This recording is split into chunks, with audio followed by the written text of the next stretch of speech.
देखिए मोनिसा, सबसे पहले तो आपने जो बातें समझाई दर्शकों को वो सबसे सटीक बात है। ये लोकतंत्र का महापर्व होता है चुनाव, और जाहिर तौर पे जो आपने कहा कि पर्व में भगवान को खुश करने के लिए उपवास रखा जाता है, तो वोटरों को खुश करने के लिए तकाजा है कि किसी न किसी मुद्दे को लेकर के इस तरह से आंदोलन सियासी दल करते हैं तो उसकी एक स्टार्टर की स्थिति है। यहाँ पर स्टार्टअप लिया जा रहा है। देखिए, जब ग्राउंड पे लोग उतरते हैं, बल्लेबाज उतरते हैं, तो वो देखते हैं कि गेंद जो है वो बल्ले पे आ रही है या नहीं आ रही है। जब एक बार बल्लेबाज को यकीन हो जाता है कि गेंद सही तरीके से आ रही है तो वो लंबे स्ट्रोक्स लगाता है। तो ये शुरुआती दौर है। अभी जीतन राम मांझी का जो खेमा है, नई सियासी पार्टी भी उनकी लॉन्च नहीं हुई है, उन्होंने एक मोर्चा बनाया है। लेकिन जाहिर तौर पे भारतीय जनता पार्टी से जैसे उनके रिश्ते हैं और जिस तरह वो संकेत दे रहे हैं लगातार, तो भारतीय जनता पार्टी भी कहीं न कहीं चाहती है कि जीतन राम मांझी का जो खेमा है या जो उनका मोर्चा है, हम मोर्चा, वो मोर्चा ज्यादा से ज्यादा स्वतंत्र रूप से होकर के स्वतंत्र तरीके से एक्ट करे, काम करे, आंदोलन करे, इस तरह के उपवास से लेकर के और अनशन और बाकी चीजों को अंजाम दे। पहले ही जीतन राम मांझी कह चुके हैं कि वो पूरे बिहार भर में दौरा करने वाले हैं सभी प्रमंडलों का। 20 अप्रैल को उन्होंने गांधी मैदान में रैली भी बुलाई हुई है। देखिए, भारतीय जनता पार्टी को पूरी तरह से पता है कि जीतन राम मांझी अगर थोड़े से भी सफल हो जाते हैं अपनी नई पार्टी को लेकर के और वाकई वैसी ताकत वो बटोर लेते हैं, तो वो जितनी भी ताकत उनकी बढ़ेगी वो ताकत जदयू की ही ताकत होगी। यानी जदयू की ताकत से ही उतना कम होगा जितना जीतन राम मांझी के पास सरप्लस होगा। तो ये बात अच्छे से पता है भारतीय जनता पार्टी को, इसीलिए बहुत फूक फूक करके स्ट्रेटेजिकल तरीके से स्टेप उठाए जा रहे हैं। जीतन राम मांझी चाहते तो अपनी नई पार्टी का ऐलान कर चुके होते, लेकिन उन्होंने अपनी नई पार्टी का ऐलान नहीं किया। जब उन्होंने एसकेएम में सम्मेलन बुलाया था, उन्होंने कहा कि तकनीकी पेच है। वो तकनीकी पेच भी दरअसल यही है, एक तो जो विधायक हैं उनकी सदस्यता को लेकर के मुश्किल है। दूसरी स्थिति है कि अगर नई पार्टी वो बना लेते हैं तो नई पार्टी किसके साथ जाएगी, किस अलायंस में जाएगी, क्या एनडीए का हिस्सा होगी, क्या भारतीय जनता पार्टी के साथ उसका क्या एटीट्यूड होगा। तो ऐसी स्थिति में सारी चीजें वोटरों के सामने, कार्यकर्ताओं के सामने क्लियर करने के लिए विचार मंथन और धैर्य रखकर इंतजार किया जा रहा है, तमाम चीजों को खंगाला जा रहा है। यानी कि आगे आने वाले दिनों में बिहार की जो राजनीति है वो और कई दिलचस्प मोड़ लेगी, जो हम देखेंगे जरूर। शशिभूषण, आपने तमाम जानकारियां दी, आपके लिए इसके लिए बहुत बहुत शुक्रिया। तो उपवास की सियासत चल रही है, जहां जीतन राम मांझी जदयू के खिलाफ उपवास पर बैठने की तैयारी में है, वहीं पर जदयू भी उपवास की तैयारी में है और उनका टारगेट, उनका निशाना होगा केंद्र सरकार।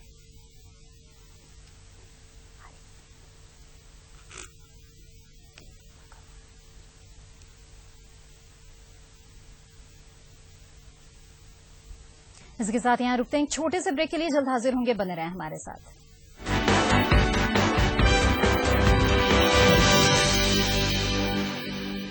बढ़ाए, शक्ति दे, सौंदर्य निखारे, पूरे परिवार का हेल्थ टॉनिक आइडोफोलिन। राजेश मसाला, स्वाद बढ़ाए, राजेश पापड़ सबको दीवाना अपना बनाए, राजेश गुलाब जामुन सबके ही मन को भाए।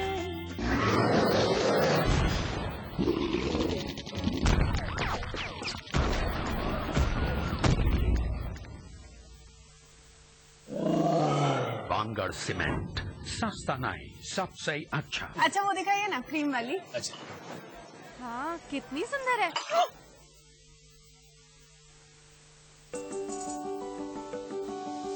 तेरी जुल्फ जो लहराई, मई में ठंड हो गई। आपको पता है बाबूजी, चाय गिरना बहुत शुभ होता है। बाल इतने खूबसूरत, कुछ फायदा तो उठाइए। नया Dabur Anmol non sticky coconut hair oil, जिसमें है आमंड और जैस्मिन। नियो मेरे लाल, योगा का yoga boss, ready CD and go. तीनों एक से बढ़कर एक। Honda dream series. देखो देखे जमाना, पंछी उड़ा जाए रे।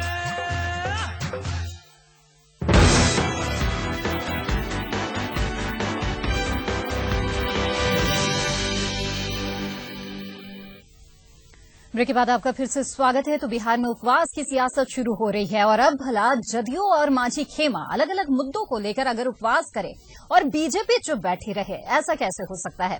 केंद्रीय मंत्री गिरिराज सिंह ने कहा है कि उन्हें न तो इशरत जहां का पक्ष लेने वाले कबूल हैं और न ही मुशर्रत का पक्ष लेने वाले। केंद्रीय मंत्री ने कहा है कि वे अपने सहयोगी केंद्रीय मंत्री रामकृपाल यादव से मिलकर गांधी सेतु पर बिहार के रवैये को लेकर उपवास कर जन जागरण फैलाएंगे। उपवास की राजनीति हो रही है। कल जीतन राम मांझी उपवास करेंगे तो मुख्यमंत्री नीतीश कुमार 14 तारीख को भूमि अधिग्रहण बिल के विरोध में उपवास करेंगे। हमारे साथ है अभी केंद्रीय मंत्री गिरिराज सिंह जी, इनसे हम जानने की कोशिश करेंगे। मुझे मेरे मुख्यमंत्री रहे हैं, मैं उनका सम्मान करता हूं, लेकिन मुझे आश्चर्य हो रहा था कि ये राजनीतिक नौटंकी कब से शुरू कर दी है। कभी यही मुख्यमंत्री रहते भूमि बैंक की बात करते थे, आज तो 2.5 गुना मुआवजा देने के बदले नरेंद्र मोदी ने 4 गुना मुआवजे की बात की है। कभी ये इंफ्रास्ट्रक्चर की बात करते थे। तो मुझे समझ में नहीं आ रहा कि नीतीश कुमार जी की राजनीतिक भूख इतनी जग गई है कि अब लोगों में राजनीतिक भ्रम पैदा करने के लिए राजनीतिक उपवास कर रहे हैं। उपवास की बात जब आई है तो गांधी सेतु को लेकर के आपने भी उपवास की बात कही। हाँ, मैंने कहा है कि गांधी सेतु को हमारे केंद्रीय मंत्री नितिन गडकरी जी ने कहा कि राज्य सरकार मुझे एक पत्र दे दे, मैं 6 महीने के अंदर बना दूंगा। हम और रामकृपाल यादव जी केंद्रीय मंत्री मिलने गए थे और मैं आग्रह कर रहा हूं राज्य सरकार से वो घोषित करे कि मैं 6 महीने में बनाऊंगा, और नहीं तो हम केंद्र को दे। पैसा भी हम नहीं मांगते, क्योंकि ये लाइफ लाइन है। अब देखें, राजेंद्र पुल मोकामा वो भी लगभग बंद है। भागलपुर में एक पुल है जिस पर जाम लगा रहता है। तो जब केंद्र पैसा भी नहीं मांग रहा हो, कह भी रहा हो कि हम जल्द से जल्द बना देंगे 6 महीने 7 महीने में, तो या तो वो घोषित करें कि मैं बना लूंगा, मैं सक्षम हूं, नहीं तो केंद्र को दें। ये दोनों में से कोई काम नहीं करते हैं तो हम रामकृपाल जी ये राजनीतिक उपवास नहीं, जन जागरण के लिए।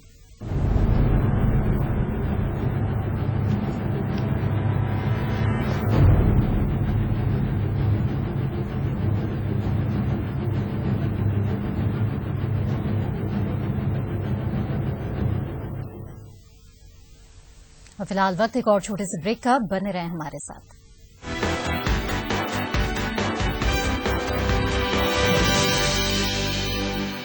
मुझे बनाने का शौक था बचपन से, और बड़े भैया को गिराने का।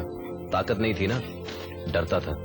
आज 20 साल बाद मैं इंजीनियर हूँ। अब मेरी कोई भी बनाई हुई चीज किसी से नहीं डरती, क्योंकि आज मेरे पास ताकत है। UltraTech cement, the engineers choice, क्योंकि इस सीमेंट में जान है। अच्छा वो दिखाइए ना, क्रीम वाली। अच्छा, हाँ कितनी सुंदर है।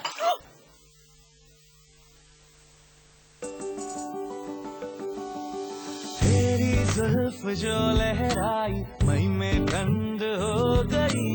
आपको पता है बाबूजी, चाय गिरना बहुत शुभ होता है। बाल इतने खूबसूरत, कुछ फायदा तो उठाइए। नया Dabur Anmol non sticky coconut hair oil, जिसमें है आमंड और जैस्मिन। एग्जाम के पहले जब बुक खोल के बैठा तो आवाज आई, मैसेज आया है, गेम खेलेगा। एग्जाम से पहले बच्चों का ध्यान भटक सकता है, जरूरी है कंसंट्रेशन बढ़ाना।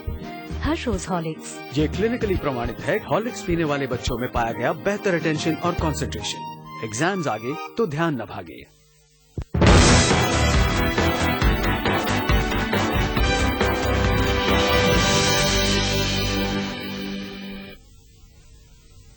ब्रेक के बाद आपका फिर से स्वागत है। अंतर्राष्ट्रीय महिला दिवस पर पूरा देश नारी शक्ति को सलाम कर रहा है। इस मौके पर देश भर में कई तरह के कार्यक्रमों का आयोजन किया गया। हम आपको दिल्ली, नागपुर, मुंबई और चेन्नई की तस्वीरें दिखा रहे हैं, जहां महिलाओं के सम्मान में कई तरह की रैलियां और कार्यक्रम आयोजित किए गए, जिसमें महिलाओं ने बढ़ चढ़कर हिस्सा लिया।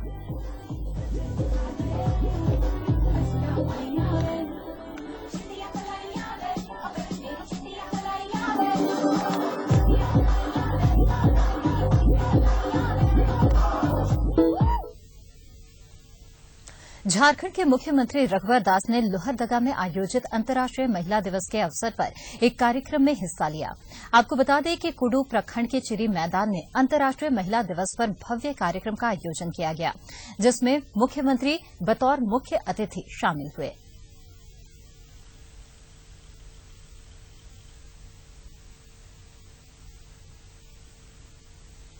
वहीं महिला सशक्तिकरण विषय पर रांची के जगन्नाथपुर स्थित योगदा कॉलेज में सेमिनार का आयोजन किया गया, जिसमें राज्य महिला आयोग के अध्यक्ष महुआ माझी ने भी शिरकत की। उन्होंने आदिवासी महिलाओं को सफलता के सूत्र बताए। वहीं एसपी विपुल शुक्ला पुलिस अधिकारी बनने की चाहत रखने वाली महिला छात्राओं के बीच उन्होंने अपने अनुभव बांटे। आइए देखते हैं एक रिपोर्ट।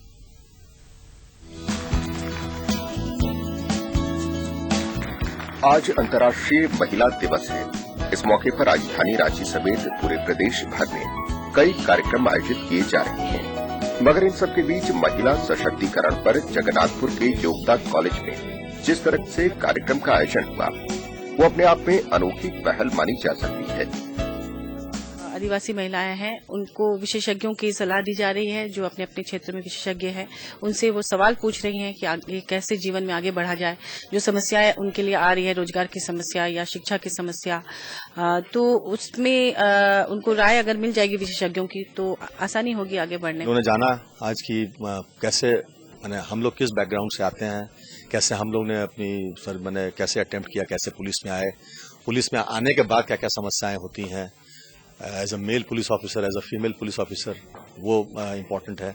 फिर उसके बाद ये एक पुलिस ऑफिसर बनने के लिए क्या क्या गुण होने चाहिए, नौकरी में आने के बाद हमारी क्या क्या समस्याएं हो सकती हैं और कैसे उसको हम कोप कर सकते हैं। अलग अलग समूहों में बटी छात्राओं ने जहां अधिकारियों से उनकी सफलता के रहस्य जाने, वहीं सरकारी और समाज सेवा में कैसे सफल हो, इस बारे में राह दिखाने का आग्रह किया। राजधानी के विभिन्न कॉलेजों में पढ़ रही इन छात्राओं की जिज्ञासा को शांत करने में अधिकारियों ने कोई कोताही नहीं बरती। मैं ये कहना चाहूंगी कि ये प्रोग्राम बहुत ही इफेक्टिव प्रोग्राम कहा जाएगा, क्योंकि यहाँ पे रांची शहर से और दूसरे जिलों से बहुत सारी लड़कियां आई हुई हैं और सब हमारा पर्सनल एक्सपीरियंस से ये सीख पा रही है कि कैसे हम लोगों ने अपने लाइफ में एज अ वुमेन क्या क्या फेस किया, कैसे स्ट्रगल किया और करियर में अपने कैसे आगे बढ़े। तो कुछ पॉजिटिविटी हमने शेयर किया, कुछ इन लोगों ने रिसीव किया। सर से बात करके बहुत ही अच्छा लगा। ये अपने बारे में बताया, हम लोग को कैसे तैयारी करना है, ये सब के बारे में बताया। बस मैं इतना ही कहना चाहती हूँ। पूरे कार्यक्रम के दौरान छात्राओं का समाज और देश के प्रति सेवा करने की ललक देखते ही बन रही थी और यही वजह था कि अधिकारियों ने भी खुलकर अपने अनुभव बांटे। भुवन किशोर झा, ईटीवी न्यूज, रांची। अंतर्राष्ट्रीय महिला दिवस के अवसर पर जमशेदपुर में एक कार्यक्रम का आयोजन किया गया। ये कार्यक्रम बेटी पढ़ाओ बेटी बचाओ के बैनर तले किया गया। इस कार्यक्रम में कई जागरूक महिलाओं ने शिरकत की। कार्यक्रम के बाद सभी महिलाएं महिला सुरक्षा को लेकर एक रैली निकालकर बिष्टुपुर थाने में एक ज्ञापन भी सौंपा।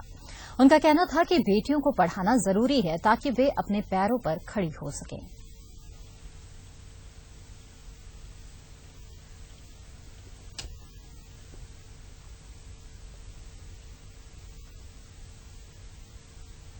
और अब आपको झारखंड के एक ऐसे इलाके की बात बताते हैं जहां परिवार की जिम्मेदारी महिलाएं उठाती हैं। दरअसल गुमला जिले के एक इलाके में महिलाएं रोजी रोटी के लिए बाहर जाती थीं, लेकिन वहां इन्हें जिल्लत भरी जिंदगी जीनी पड़ती थी, जिसके बाद इन्होंने गांव में रहकर ही खेती करना शुरू कर दिया। इसके बाद इनके जीवन में एक बड़ा बदलाव आया है। एक रिपोर्ट।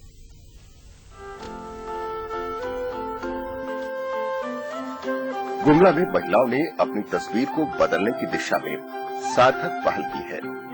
सदर प्रखंड के तेरिया गांव में महिलाओं ने स्वयं सहायता समूह बनाया, फिर आपस में चंदा करे के बड़ी राशि इकट्ठा कर खेती का काम शुरू किया। इसके लिए महिलाओं ने उन जमीनों को चुना जिनके आसपास सिंचाई की सुविधा थी, लेकिन खेती नहीं होती थी। इस काम में उन्होंने अपने घर के पुरुषों का भी सहयोग लिया। अब वे मूंगफली से लेकर सब्जी की खेती कर जीवन को खुशहाल कर रही है। हम लोग के तेलिया गांव में तो बहुत, यहाँ तो गुमला क्षेत्र में भी पूरा पानी का काम है, लेकिन हम लोग का तेलिया गांव में तो हम लोग पानी का साधन है, इसलिए पानी को हम लोग नहीं सोचते हैं। और गुमला का आदमी लोग इधर उधर दिल्ली सब चल जाते हैं, लेकिन अभी तक हम लोग तेलिया गांव के आदमी लोग नहीं जाते हैं। यहाँ लिफ्ट सिंचाई है, इसलिए उसी से खेती बाड़ी करते हैं। इस सामूहिक पहल का ही परिणाम है कि महिलाएं सब्जियों को बेचकर अच्छी कमाई कर रही हैं। राष्ट्रीय अनुसूचित जनजाति आयोग के अध्यक्ष ने भी महिलाओं की मेहनत की सराहना की है। उन्होंने कहा कि अगर सरकार भी सहयोग करे तो उन्हें जिल्लत की जिंदगी जीने के लिए बाहर नहीं जाना पड़ेगा। महिला मंडल किए, उसके बाद खेती बाड़ी कर रहे हैं और हम लोग का गरीबी भी दूर हो गया। और 5 रुपया बचत कर रहे हैं तो हम लोग के लिए पूंजी का भाव था पहले, लेकिन अभी सब कुछ हम लोग को पूर्ति हो रहा है। जैसे बच्चा लोग को स्कूल पढ़ाना है या अच्छा से खेती बाड़ी करना है तो कैसे करना है, हम लोग के पास पैसा भी मतलब बच रहा है। पलायन होता है बेकारी की वजह से, गरीबी की वजह से, अशिक्षा की वजह से। अगर राज्य सरकारें, यही नहीं और जगह भी है पलायन की समस्या, अगर राज्य सरकारें अशिक्षा दूर करे, गरीबी दूर करे, बेरोजगारी दूर करे, तो जिल्लत की जिंदगी जीने जाएगा बाहर। बाहर जाने से दिक्कत बहुत होती है। तेलिया गांव की महिलाओं का ये प्रयास उन महिलाओं के लिए सीख है जो सरकारी सहायता की आस में बैठी रहती हैं। महिलाएं अगर अपनी क्षमता का बेहतर इस्तेमाल करें तो उनके लिए कोई काम मुश्किल नहीं है। Sushil Kumar, ETV news, Gumla.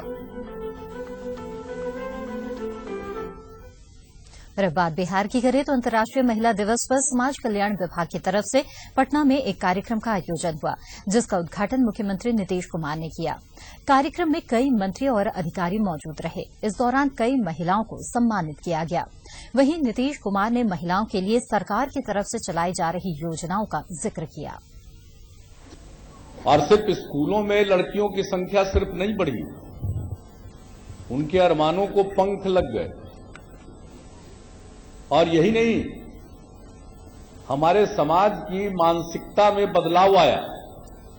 Mindset जिसको बोलते हैं, माइंडसेट बदला।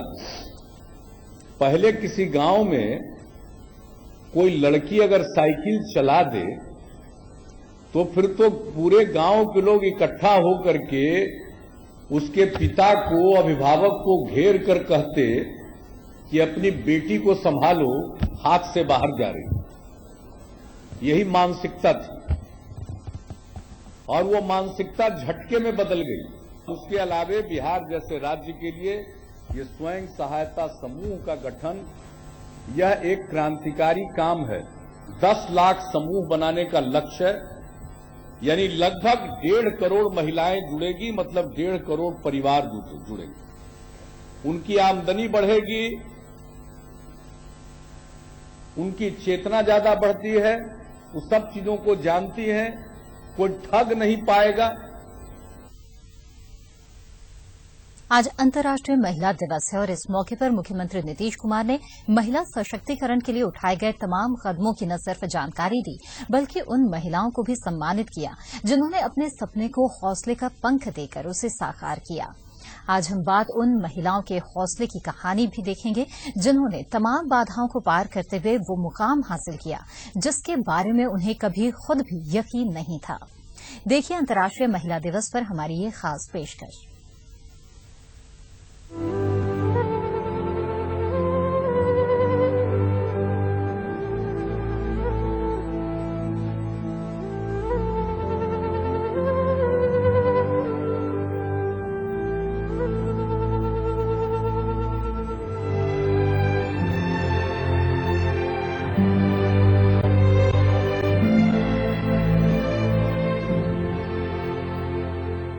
मुझसे कोई पूछता है कि आप से अगर पूछा जाए कि बिहार के विकास की क्या तस्वीर होनी चाहिए, उसका सिंबल क्या होना चाहिए, तो मैं हमेशा कहता हूं साइकिल चलाकर स्कूल जाती हुई लड़की हमारे बिहार के विकास को प्रतीक है। और मुझे खुशी होती है, पटना शहर में लड़कियां साइकिल चलाते हुए नहीं दिखती थी और आज वर्षों से गांव-गांव से लड़की साइकिल चलाते हुए स्कूल जा रही है। और सिर्फ स्कूलों में लड़कियों की संख्या सिर्फ नहीं बढ़ी, उनके अरमानों को पंख लग गए। और यही नहीं, हमारे समाज की मानसिकता में बदलाव आया। माइंडसेट जिसको बोलते हैं, माइंडसेट बदला। पहले किसी गांव में कोई लड़की अगर साइकिल चला दे तो फिर तो पूरे गांव के लोग इकट्ठा होकर के उसके पिता को, अभिभावक को घेर कर कहते कि अपनी बेटी को संभालो, हाथ से बाहर जा रही। यही मानसिकता थी और वो मानसिकता झटके में बदल गई। परिवर्तन और किसे कहते हैं? इसी को परिवर्तन कहते हैं। सोच में, मानसिकता में, माइंडसेट में इस योजना ने परिवर्तन ला दिया। लड़कियों की संख्या तो बढ़ी गई और मुझे खुशी है अब क्लास 9 से ऊपर पढ़ने वाली लड़कियों की संख्या बढ़ गई और अब लड़के और लड़कियों का अनुपात माध्यमिक स्तर पर, हम कल तक बोलते रहते थे 56 और 44, अब वो बेहतर हो गया है 54 और 46। अगर 54 लड़के हैं तो 46 लड़कियां, 54-46। ये रेशियो इंप्रूव किया। तो वो दिन दूर नहीं है कि ये 50-50 के करीब पहुंच जाएगी और इससे ज्यादा प्रसन्नता की क्या बात है। हमने मिशन मानव विकास का गठन किया और ह्यूमन डेवलपमेंट के किन चीजों को हम उच्च स्तर पर अनुश्रवण करें, उसको मॉनिटर करें, इसके लिए मॉनिटरेबल पॉइंट जो कहलाते हैं उसको हम चिन्हित कर रहे थे और मानव विकास से संबंधित विभिन्न विभागों का प्रस्तुतिकरण, क्योंकि मुख्य सचिव और सचिव के स्तर पर विशेषज्ञों के साथ बैठक करके, प्रतिभागियों के साथ चर्चा करके लोगों ने वो प्रेजेंटेशन तैयार किया था, मेरे सामने चल रहा है। और मेरी एक चिंता थी बढ़ती आबादी, जनसंख्या का स्थिरीकरण होना आवश्यक है। बिहार का जो फर्टिलिटी रेट था वो सबसे ज्यादा 3.9, अब वो घटकर 3.6 के पास पहुंचा है, लेकिन बहुत ज्यादा है। तो हमने सोचा कि आखिर ये जो इतनी फर्टिलिटी रेट है कि हर 10 वर्ष के बाद हमारी आबादी लगभग 25% बढ़ जा रही है। लगभग हमारा क्षेत्रफल सीमित है, आबादी बढ़ती जाएगी, तो आखिर किस प्रकार से ये जो विकास के काम हो रहे हैं, आज हम स्कूल खोलते हैं, कल वो अपर्याप्त हो जाता है, अस्पताल अपर्याप्त हो जाते हैं। तो ये जो जनसंख्या इतनी तेजी से और इतना ज्यादा बढ़ रही है इस रफ्तार से, तो ये जो फर्टिलिटी रेट था इसका कम होना आवश्यक। अनेक काम किए जा रहे हैं, कार्यक्रम चलाए जा रहे हैं, प्रचार प्रसार का, जन शिक्षा का, लोक शिक्षण के, सब काम चल रहे हैं, इसमें कोई शक नहीं। लेकिन हमने देखा कि इसका एकमात्र इलाज और एकमात्र निदान लड़कियों की शिक्षा। हमने देखा कि अगर लड़की मैट्रिक पास है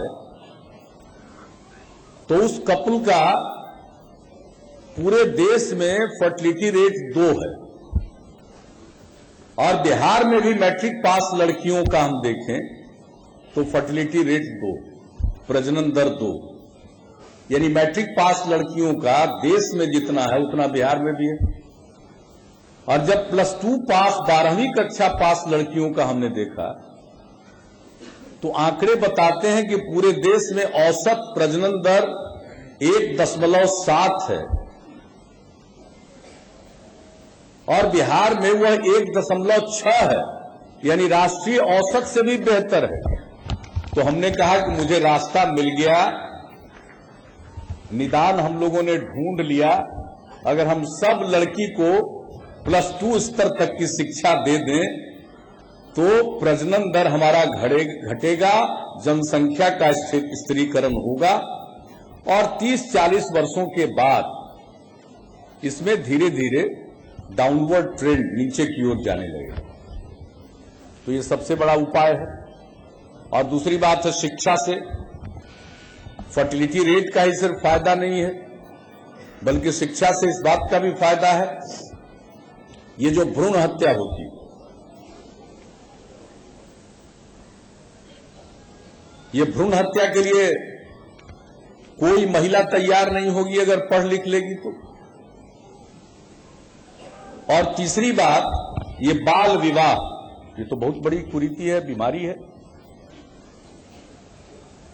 बाल विवाह का नाश हो जाएगा। और अभी सेल्फ हेल्प ग्रुप की दीदी की तरफ से भी एक महिला ने पूरी बात बताई, और जब हमने देखा कि सेल्फ हेल्प ग्रुप का काम इतना बेहतरीन हो सकता है, इसलिए हमने इस कार्यक्रम को बढ़ावा दिया। सेल्फ हेल्प ग्रुप के काम, स्वयं सहायता समूहों को। स्वयं सहायता समूहों में महिलाएं इतनी संगठित हो जाती हैं कि अगर लड़की का बाप चाहेगा भी कि लड़की की शादी जल्दी से जल्दी कर दें, तो महिलाएं संगठित होकर उसका विरोध करती हैं, प्रतिकार करती हैं, उस पर रोक लगाती हैं। और अगर सब लड़की पढ़ जाए +2 तक, तो बाल विवाह की जो कुप्रथा है वो तो अब समाप्त हो जाएगी। पूरे के पूरे मानसिकता में बदलाव आएगा, सोच में बदलाव आएगा, माइंडसेट बदल जाएगा। इसलिए हम लोगों ने निर्णय लिया कि प्रत्येक ग्राम पंचायत में +2 स्तर का एक उच्च विद्यालय खोला जाएगा, यानी उच्चतर माध्यमिक विद्यालय, ताकि लड़कियां +2 तक की शिक्षा कम से कम जरूर प्राप्त करें। और इससे ज्यादा नारी सशक्तिकरण की दिशा में कोई कारगर कदम नहीं हो सकता। शिक्षा और फिर आत्मनिर्भरता। हमने अल्पसंख्यक समाज की महिलाओं के लिए हुनर कार्यक्रम शुरू किया, और हुनर प्राप्त करने के बाद उनको औजार नाम के कार्यक्रम से हम लोगों ने टूल्स दिए। कार्यक्रम का नाम ही औजार रखा गया, 2500 रुपए की राशि पर। अंजनी बाबू बैठे हुए हैं। अब ये काम हमने किया 2008-9 में। अभी जो आगे हुनर कार्यक्रम का हम लोगों ने विस्तार कर दिया है, और अब अन्य महिलाएं भी उसमें शामिल हो गई। और अब जो महंगाई की स्थिति है, इसको देखते हुए औजार कार्यक्रम में जो हम 2500 रुपया देते थे, अब उसको कम से कम 5000 रुपया कर दीजिए, ताकि उन महिलाओं को उपयुक्त टूल्स मिल सके, तो अपने पैरों पर खड़ा होना। और जो मेरी समझ से सबसे सशक्त कार्यक्रम है, वह है स्वयं सहायता समूह।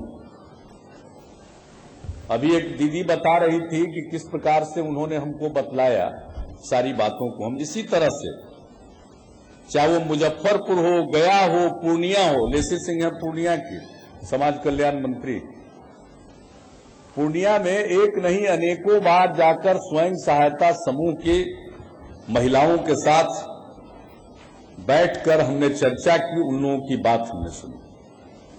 जिनको लिखने पढ़ने नहीं आता था, वह सिर्फ पढ़ना लिखना ही नहीं जान गई, सिर्फ बचत करना नहीं जान गई, वो जब बारी बारी से एक दूसरे के यहां मिलती हैं, तो मीटिंग का प्रोसीडिंग लिखा जाता है, और उन महिलाओं ने प्रोसीडिंग लिखना जान लिया। हमने अनेक स्वयं सहायता समूह में देखा है प्रोसीडिंग, उसका रजिस्टर स्वयं। बैंक के कारोबार को समझ गए। आज महिलाएं बहुत ज्यादा आगे बढ़ चुकी हैं, पुरुषों के ऊपर डिपेंड तो बिल्कुल भी नहीं है। हम लोग आज परफॉर्म करने आए हैं। इसी से आप यहाँ पे पॉपुलेशन से, आप क्राउड से, भीड़ से अंदाजा लगा सकते हैं महिलाओं का क्या रुतबा हो गया है अब। और देख सकते हैं सत्ता में भी 50% का, 49% का हो गया है अब तो बहुत महिलाएं तो खैर बहुत आगे बढ़ चुकी हैं। अब उनको रोकना नामुमकिन है। और जहाँ तक बात है, मुझे लगता है 51% होने वाला है, 50% भी नहीं होगा पुरुषों का। शिक्षा से लेके IITs वगैरह में आप देख सकते हैं, इंजीनियरिंग में, डॉक्टर्स वगैरह में, नर्सिंग में देख सकते हैं आप, टीचर्स में देख सकते हैं आप, महिलाओं का बहुत ज्यादा क्राउड बढ़ रहा है। टीचर्स बहुत ज्यादा, महिलाएं प्रेफर ज्यादा करती हैं टीचिंग में, डॉक्टर में, सिंगिंग में, और किसी भी आप देखिए प्रोग्राम्स वगैरह में महिलाएं ज्यादा पार्टिसिपेट करना चाहती हैं। अब देखिए, ऐसे तो 365 दिन में महिलाओं के इतने सारे गुण और इतने सारे ड्यूटीज और रिश्ते हैं कि अगर 365 दिन भी कम पड़ेंगे, लेकिन 8 मार्च हमें मिला है, और हमें इसे पूरी शिद्दत से हम लोग सेलिब्रेट करने में 2-3 दिन की तैयारियों के साथ लगे हुए हैं।